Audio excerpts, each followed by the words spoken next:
So next year I try out for the Dolphins. That's what they have waiting machine.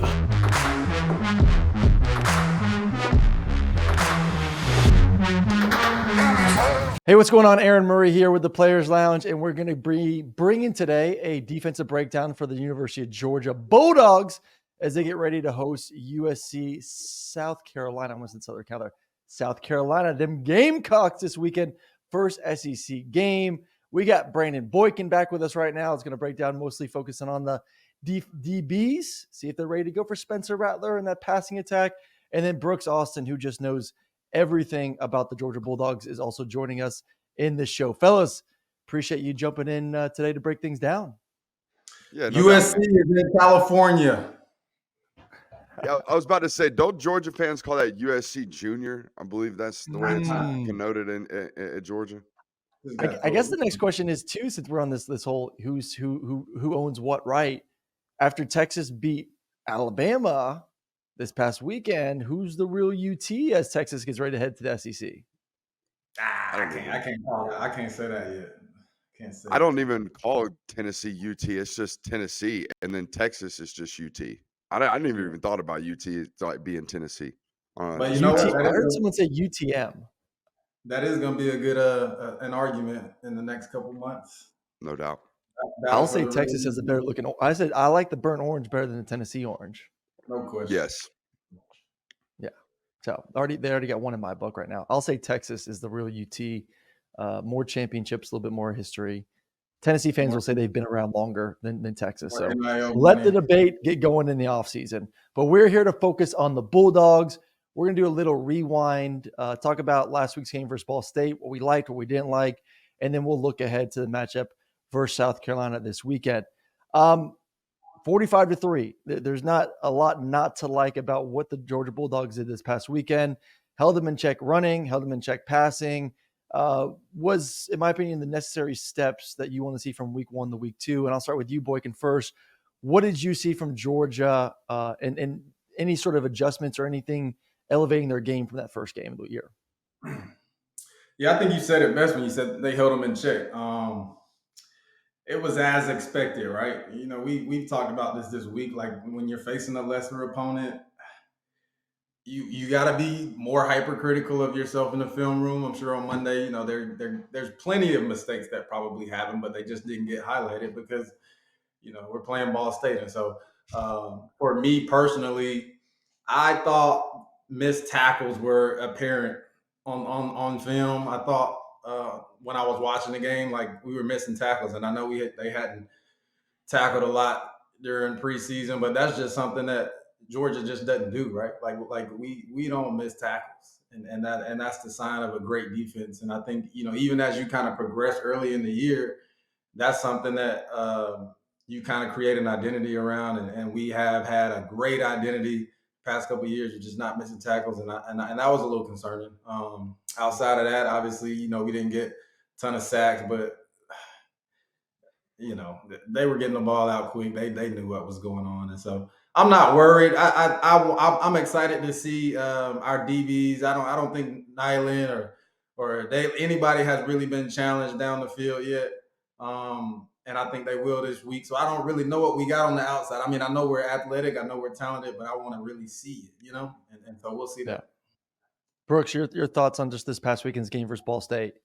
You know, it's interesting. Like he's talking about missing tackles and getting guys down on the ground. The one thing that's always concerned me about Georgia defense in years past is not necessarily like tackling in space. It's the quarterback that can like evade the first rusher, extend the pocket, and then find an open guy. If you really watch like all 22, if you watch coaches' copies, Georgia's defensive backs are great, but it's not like they go 4 quarters without giving a guy a free runner. You know what I mean? But they get oftentimes protected because the 2.5 by the 3 seconds required to get that guy open and run into grass. Michael Williams is in that quarterback's lap, or Warren Brinson's in that quarterback's lap, who's playing phenomenally, by the way. Just got to learn how to finish a little bit. We can talk about that a little bit later, but they haven't been perfect in the back end, but for years now, it's been like, okay, when you play Georgia and you're not going to be able to protect, you have to get rid of the ball in under 2.5 seconds. that really limits your ability to test any type of defensive back core. And Boykin will tell you that. If my internal clock as a DB is under 2.5 seconds, good God, I can play with all kind of freedom in the world as a defensive back and take kinds of, all the kinds of risks as I want. So I'm waiting for that one quarterback, and it's got to be a special athlete too. And I think Rattler can do this a little bit, but make the first free defender miss, because there's a bunch of them when you play Georgia. There's a defensive lineman or a linebacker right now on me immediately. Make that guy miss, extend the play, find the open guy downfield, not necessarily with your legs. Yeah, we talked yesterday a little bit. This is on our offensive breakdown show, so make sure you go check that out. Myself, Tavares King, Nosha Marino, Ben Jones break down some of the stuff we saw from the offense side, what we expect to see from offense heading into this game versus USC. But TK brought up just getting in a rhythm on offense and from a receiver standpoint. And you're seeing a lot of receivers play. You're seeing those guys kind of get their feet wet, some of the transfer guys, some of the young guys that haven't played a lot. And you saw a little bit more of, once again, that rhythm on offense this week compared to the first week. And hopefully it continues to progress in that way. You look at the stat sheet on defense, and 31, 32 guys played and made tackles in this game. So you go into a game like the first 2 weeks of the season thinking that, hey, we're going to get a lot of guys playing. We're going to rotate a lot of guys. A lot of guys are going to get reps. There's still guys that were banged up in a very physical fall camp that we're going to ease our way into the season a little bit, take advantage of the first 2 games of the season. Boykin, from a defensive player mentality, though, it has to be nice knowing that you're going to go into a game in USC where you're going to play a little bit more and you are going to be allowed that time to get into a rhythm at all 3 levels.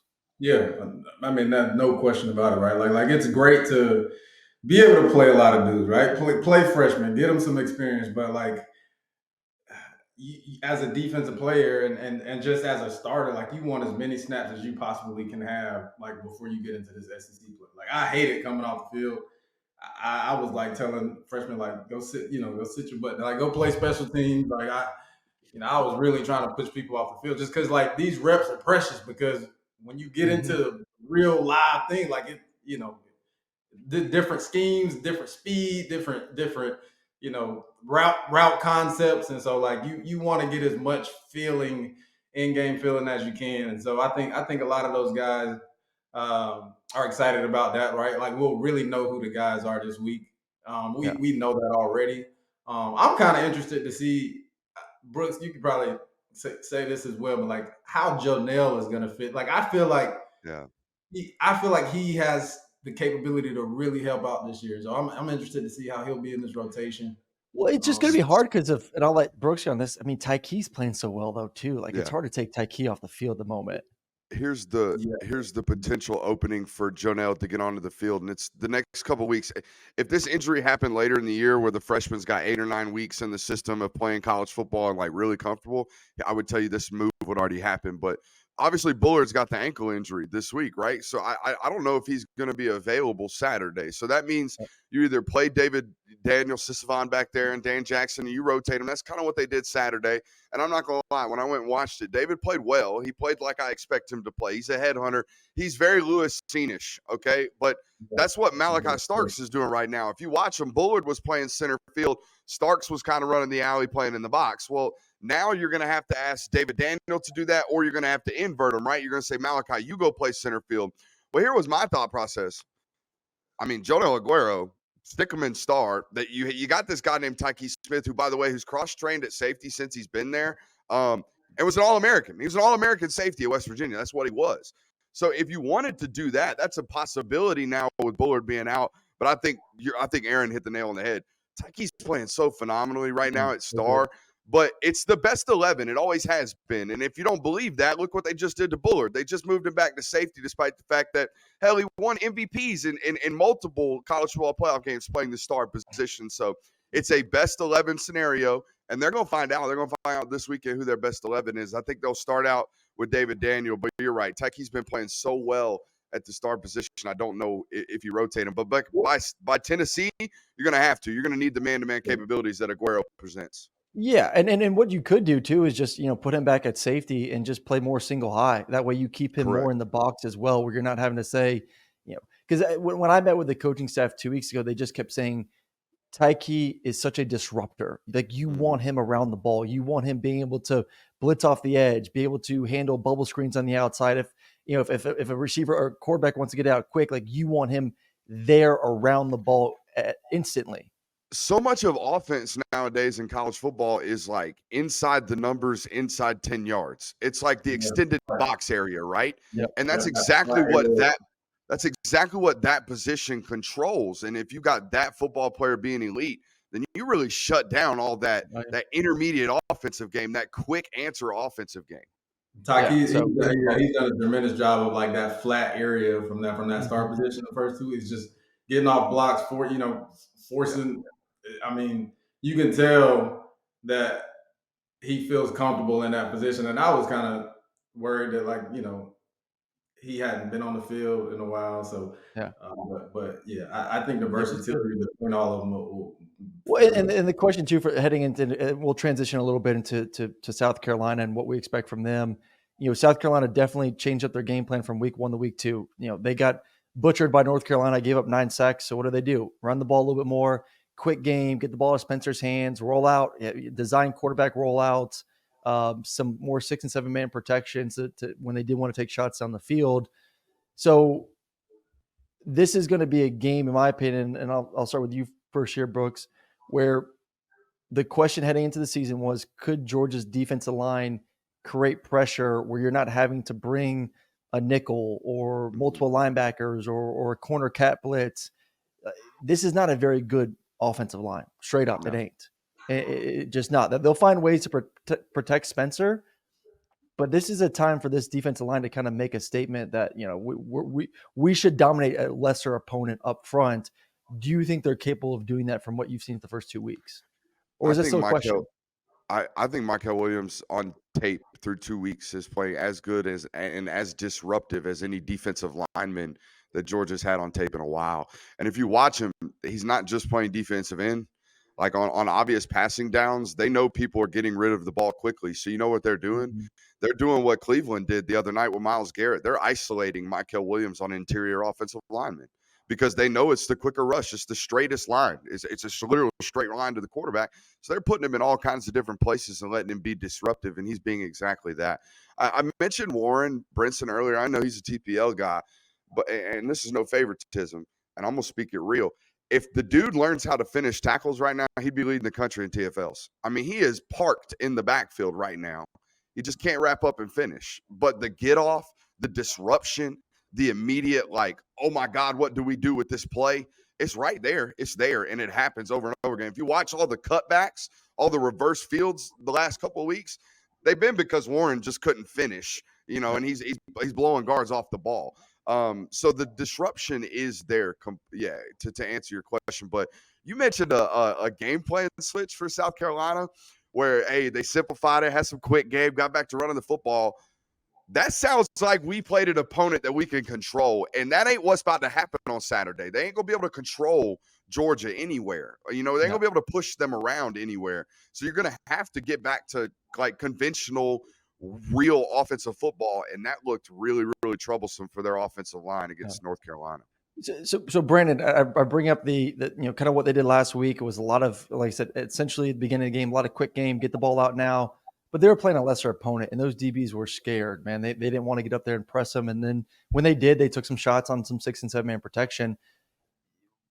Georgia's strength heading the season was supposed to be the DBs, and I'm not saying it isn't, but have you seen enough to say, okay, we can trust the DBs to man up, play a 7-man box, and essentially contain those guys on the outside?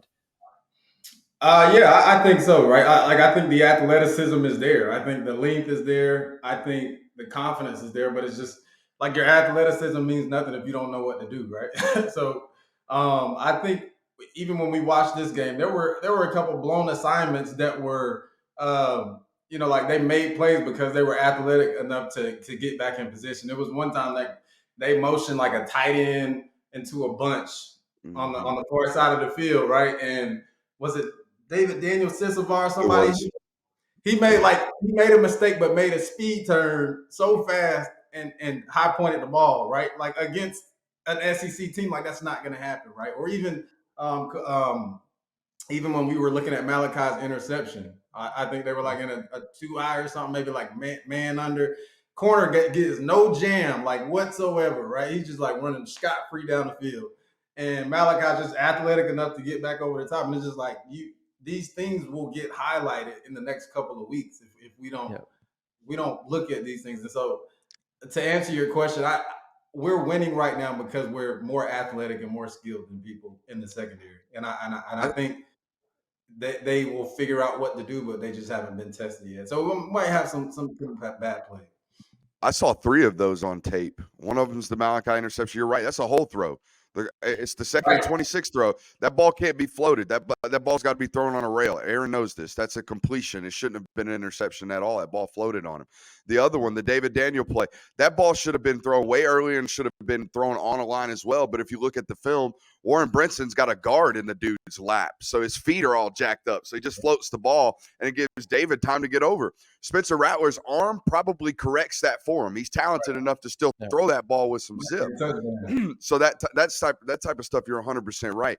Jonel Aguero gave up a double move the other day against UT Martin that just didn't get seen.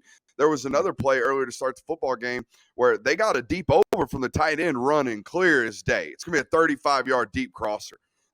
And Tyke Smith luckily plays the play action fake correctly and gets in the face of the quarterback. Well, what happens if Spencer Rattler makes Tyke Smith miss, or if a quarterback's good enough to make him miss? Well, now all of a sudden you've given up a 45-yard explosive that was on tape. It was there. It happened. It just didn't get exposed. And You're right. This might be the week. It might be the next week. You never know which weekend it's going to be that gets you on defense. Yeah. I hate to say this. At some point, there needs to be a challenge as a football team. Right. You know, do you want Georgia to win every game by 40-something points? Yeah, but like also too, like there's something to be said about, you know, actually going against a team that has athletes that can compete with you at certain times, giving up big plays and kind of waking you up a little bit. Because I know I've been pumping this defense all off season about how good they are, about how good these DBs are, and like both of you keep alluding to, like they've been performing and getting away with just being so much more athletic than the team they're facing that you kind of still relax a little bit. Like you're like, yeah. And you like to be coached and still win. That's always a great thing.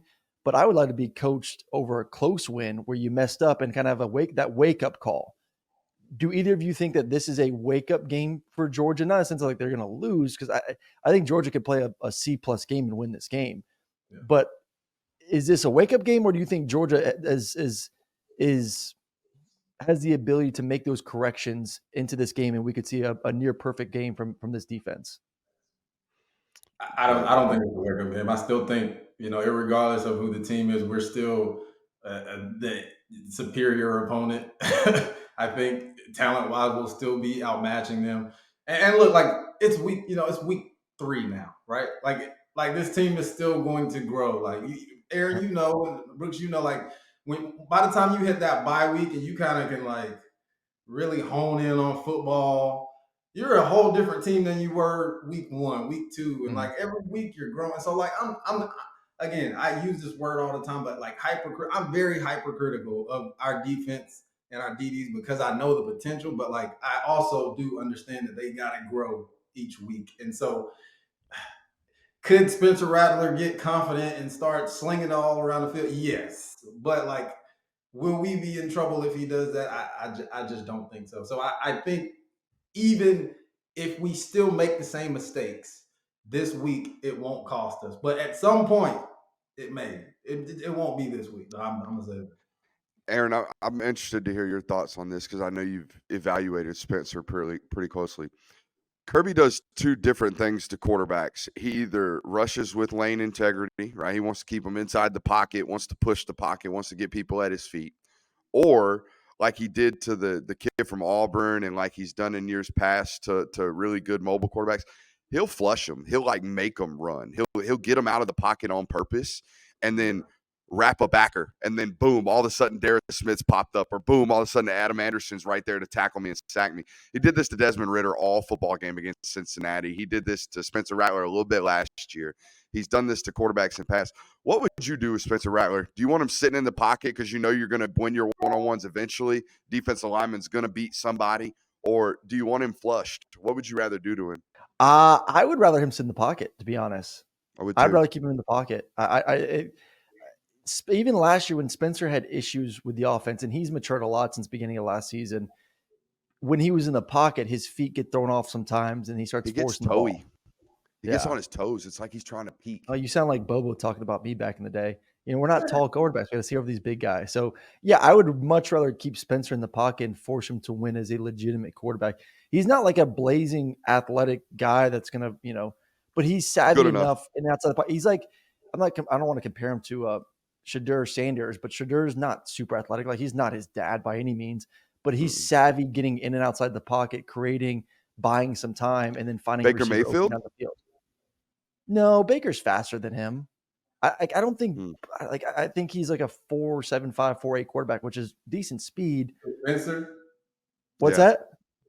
You talking about Spencer Rattler right now? Yeah, I'm Yeah. talking about Spencer Rattler here. So but he's like a backyard type quarterback at times. Like I want him to feel like he has to stay in the pocket and beat me as a quarterback and not be able to break contain, because you and I both, all of us know this, especially Boykin, you playing DB. The biggest plays a lot of times are when things break down and you buy that extra 1 or 2 seconds. And if you're going to be aggressive defensively and you're going to play man coverage and a quarterback can buy 2 more seconds getting outside the pocket, that's all a team needs to create explosive plays to then to just stay in the game. I think Georgia, when you play a team like South Carolina, especially at home, 2 things need to happen. 1, crowd noise. I want this to be like Arkansas 3 years ago, where like it is so loud, it's 1st and 20 because they can't get a damn snap off. So like crowd noise needs to be a factor. And 2, you just can't let them. You have to suffocate them in the first quarter, where it's not a ball game at halftime. And I think they're capable of doing both those things. So we'll see. I've also been on the bandwagon early. I think TPO was the first place that I gave this opinion. Kirby don't like that dude. I don't think Kirby likes Shane Beamer at all. And when it comes to coming out prepared, when it comes to coming out playing physical, that pregame speech is going to hit different this week. I'm going to tell you that right now. All right. I just don't think he likes this guy. I got that picture up there on my board right now for a reason. That's him against them last year on a 4th and 9. 4th and 9 down 21 points. Shane Beamer goes for it in midfield. He gets stopped. Nolan Smith hits his guy out of bounds on the Georgia sideline.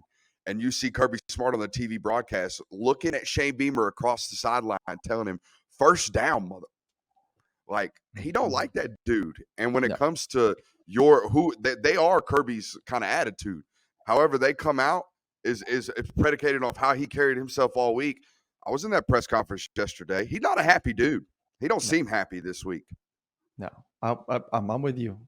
I'm with you. All right, first big test, South Carolina at home this week. Before I let you two go, need some score predictions of the football game. The offensive guys had some wild scores. Once again, make sure you go check out that episode. Boykin, what is your score prediction? For us, I think we've been consistent in scoring. That's your side. I won't go into that. I think it'll be like 45-14. I think that's safe. All right, so I want to see them score some points. I want to see a fourth quarter football game, at least in the sense that Georgia's got to feel like they've got to dominate in the fourth quarter to score to cover, if you will. I want to see Carson Beck and this offense have to score, have to be, at least a little bit offensively innovative. All right, I want to see some deep shots. I want to see some risk with the ball, and the only way that happens is if you feel like you have to score. I'm hopeful for that. I don't think it happens. Georgia 45, South Carolina 17. I think this is going to be a football game, like I said, that's controlled at the line of scrimmage. When you have this much of a disadvantage at the line of scrimmage, that's a problem, particularly as an offense. I think their defensive line's old and experienced, and they played a lot of football. By the way, you're going to hear that about a lot of football teams moving forward with all these super seniors. Everyone's old. Everyone's played a lot of football. Everyone's experienced, all that good stuff. They have that. But like I said on another show, just because you got groceries in the fridge don't mean they good groceries. All right. And I think that's the case in South Carolina right now. Still a few years away from playing 4-quarter games against Georgia. Yeah, maybe even more than a few years away, depending on how this season turns out for them. Because looking like a may not make a bowl game type season for South Beamer Carolina. keeps walking around with them with in flip flops and his bare feet out in the office, and they're gonna keep losing football games. Bubba, did you read that article? That's the key right there. If you're head Murray, coach, Murray, don't did wear you read that flip-flops article? in front of Brooks. No, Dude, send it to me. 10 days before North Carolina, Shane Beamer invited 24/7 Sports into the building to hang out with him for 12 hours, to just follow him around. In the article at one point, Brandon Marcello's a tremendous job. Brandon Marcello at one point says that Shane Beamer gave him at 3 different occasions during the day 30 minutes to just top shop, just talk it up with a journalist. And I'm just sitting here thinking 10 days before playing the interstate rival, Kirby Smart sitting down in his bare dog toes, giving an interview to a press reporter 10 days before the biggest game of the season, in which they're an underdog, by the way. Absurd. Could not fathom the idea that Nick Saban or Kirby Smart's going to be out here giving an hour and a half of his Brett a work little day. different, my man. Brett a little bit different. There's 2 different ways of coaching nowadays. It's that CEO Dion style where you're just the face and you're in the public eye 24/7, in which Shane Beamer's done a good job, or you're like Kirby grinding away X's and O's. Well, how many we know which ones won the back-to-back national champs. That's all I'm saying. How many trick plays do we see from South Carolina this week coming out? I mean, they have under 4. First series. Well, are we including special teams on this, like Beamer ball? Like, let's not forget, yeah. like Beamer ball is going to poke its head out at some point. Like special teams for Georgia, that's what you talk about a game being flipped on its head. You better be ready for some onside kick, fake punt, whatever it is. Another one that was interesting this week, and I know we're going on a little bit here, but did you notice that both coaches were asked about Tyler Simmons? They were asked about the onside play during the 2018 national title game. Beamer had this like super emotional answer, still obviously harboring emotions about it and harboring feelings about it because he was the special teams coordinator there. Kirby was gone with it the next snap. Obviously, you could tell by the press conference today. But the other thing I noticed, Beamer was the special teams assistant. He was the guy that was in the room, like putting together the game plan. And he said that Kirby was the one that walked in week of the national title and said, hey, oh, by the way, we can block a kick through that hole right there because they line up incorrectly. I've been watching it on tape. So they had a free runner because Kirby Smart saw it, not because anybody in the special teams unit saw it, not because Beamer Ball saw it, not because none of that saw it, because the head coach saw it, because he's obsessed with everything. Kirby Ball. That's all I got to say at the end is like special teams, baby. Got 3 phases to win a football game. Get ready. South Carolina thinks that they can at least win one of those, and that is the special teams phase. Boykin, Austin, appreciate you boys for jumping on once again, and go Dogs. Let's have a fun weekend.